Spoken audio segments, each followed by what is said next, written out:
In this final video, I'm just going to go over some things about how I render or paint LCD screens on Fabric. And someone explained to me how to do VCR static in After Effects at one point, and the way that they explained that to me made painting this kind of stuff make a lot more sense.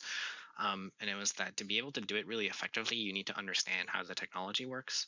And I don't mean you need to like look up, blueprints from Samsung or whatever.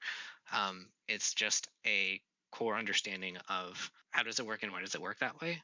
And for LCD screens, the way that it works, right, is that there are diodes of color that blast light through a panel, and it generally has a protective layer on top of that panel. That can be, glass or plastic or whatever. What's important is that there's a layer on top of the LCD diodes. So you need basically three key elements to be able to paint it correctly. You need the LCD diodes, the image that's underneath it, that is, the light that's blasting through to show that image. Basically, the thing that you're painting, and the layer on top. And when I paint that stuff onto fabric, obviously fabric bends and contorts the way that fabric does. So I need to think about how that stuff behaves the way that LCD would in real life. And to do that, you look at reference, basically. A lot of like early cell phones that have curved displays that kind of like tapered off at the edges. Samsung had a line of those called the Samsung Galaxy Edge. The really early ones had this.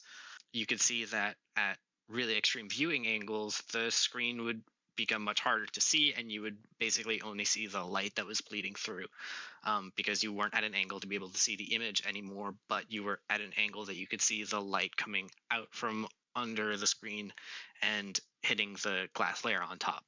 So understanding that that's how that material works is what basically lets me be able to paint it. I don't need to be able to do that super accurately. I just need to be able to convey that idea. And that's the key point there. You don't need to draw it realistically. You just need to draw it in a way to convey that idea. People get it. People understand that that's what that idea is, because like it's the same concept that they've experienced in real life looking at a TV screen from an off angle, or playing Nintendo DS or something and having it tilted down too much.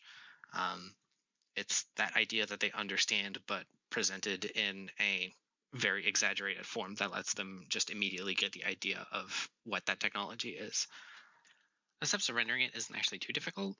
So I use a very soft run brush to paint the edges. Once I have whatever I want the image to be displayed on the LCD screen painted alongside the LCD pattern that I've created on top, and perspective warps it so that it fits the bend of the fabric. Once all that's done, I take a soft round brush and I paint the edges on a generally glow dodge or linear dodge layer. It depends on what the lighting conditions of the illustration are. Some will make it shine brighter than others, and I kind of just feel it out depending on the image on which one I pick. But it'll be on a glow layer style. I paint the edges blue to convey the light that is bleeding through the panel and reflecting off the top protective layer, whether that's glass or plastic. And so the more the eyeline you have as a viewer to whatever the LCD panel is, the more that's parallel, the more light you see. Because if it's completely flat relative to your eyeline as the viewer, then you're not actually seeing any of the screen, right? It's flat in front of you, so you're just seeing the light from underneath. So once it gets to that point, it's basically, all white or like a bright blue to show that it's kind of like, electronic light.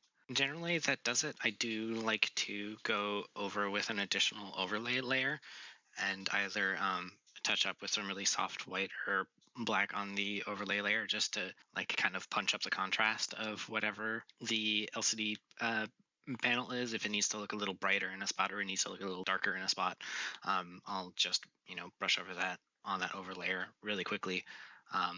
And all of these layers, I use clipping masks on the image layer just to make sure that everything is like all the LCD stuff is contained into like a single group of layers.